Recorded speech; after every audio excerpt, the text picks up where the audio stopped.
ಒಮ್ಮೆ ಸ್ವರ್ಗದಲ್ಲಿ ದೇವತೆಗಳ ಮಧ್ಯೆ ಒಂದು ಚರ್ಚೆ ನಡೀತಾ ಇರುತ್ತೆ. ಚರ್ಚೆ ವಿಷಯ ಏನಪ್ಪಾ ಅಂತಂದ್ರೆ ಅದ್ಭುತವಾದ ಶಕ್ತಿಯನ್ನ ಎಲ್ಲಿ ಹುದುಗಿಡೋದು ಅಂತ.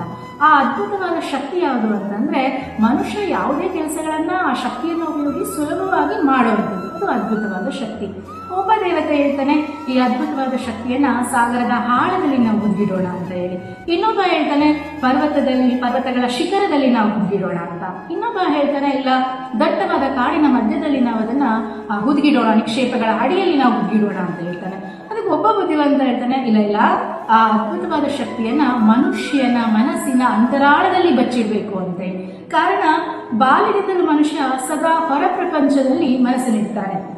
ತನ್ನೊಳಗಿರುವಂತಹ ಆ ಅದ್ಭುತವಾದ ಶಕ್ತಿಯ ಅರಿವು ಅವನಿಗೆ ಇರೋದಿಲ್ಲ, ಅದನ್ನ ಪರಿಗಣಿಸೋದು ಇಲ್ಲ. ಎಲ್ಲೋ ಕೆಲವರು ಬುದ್ಧಿವಂತರು ಮಾತ್ರ ಅದ್ಭುತ ಶಕ್ತಿಯನ್ನು ಉಪಯೋಗಿಸಿಕೊಂಡು ಮುಂದೆ ಮಹಾತ್ಮರಾಗ್ತಾರೆ. ಅಂದ್ರೆ ಇದಕ್ಕೆಲ್ಲ ದೇವತೆಗಳು ಒಪ್ಕೊಂಡ್ರು. ಇಲ್ಲಿ ನಮ್ಗೆ ಗೊತ್ತಾಗುತ್ತ ವಿಶೇಷತೆ ಏನಪ್ಪಾ ಅಂತಂದ್ರೆ ಮನುಷ್ಯನಲ್ಲಿರುವ ಆ ವಿಶೇಷತೆಯೇ ಅವನ ಮನಸ್ಸು. ಈಗ ಕೆಲವು ವ್ಯಕ್ತಿಗಳು ಮಾತ್ರ ತನ್ನ ಮನಸ್ಸಿನ ಆ ಶಕ್ತಿಯನ್ನ ಅರಿತು ಒಳ್ಳೆ ಕಾರ್ಯಗಳನ್ನ ಮಾಡಿ ಮಹಾನ್ ವ್ಯಕ್ತಿಗಳಾಗ್ತಾರೆ. ಕೆಲವ್ರಿಗೆ ಆ ಶಕ್ತಿಯ ಅರಿವಾಗತ್ತೆ, ಕೆಲವರಿಗೆ ಶಕ್ತಿಯ ಅರಿವಾಗಲ್ಲ. ಶಕ್ತಿಯ ಅರಿವಾದವರು ಮಾತ್ರ ಮುಂದೆ ಮಹಾತ್ಮರಾಗ್ತಾರೆ. ಹೌದು, ಎದ್ದೇಳಿ, ಗುರಿ ಮುಟ್ಟುವ ತನಕ ನಿಲ್ಲದಿರಿ ಅಂತ ಹೇಳಿ ಯುವ ಜನತೆಯನ್ನ ಬಡಿದೆಬ್ಬಿಸಿದಂತಹ ಮಹಾನ್ ಚೇತನ ವಿಶ್ವಸಂತ ಶ್ರೀ ಸ್ವಾಮಿ ವಿವೇಕಾನಂದರ ಜಯಂತಿ ಈ ದಿನ. ಸರ್ವರಿಗೂ ಶ್ರೀ ಸ್ವಾಮಿ ವಿವೇಕಾನಂದ ಜಯಂತಿಯ ಹಾರ್ದಿಕ ಶುಭಾಶಯಗಳು.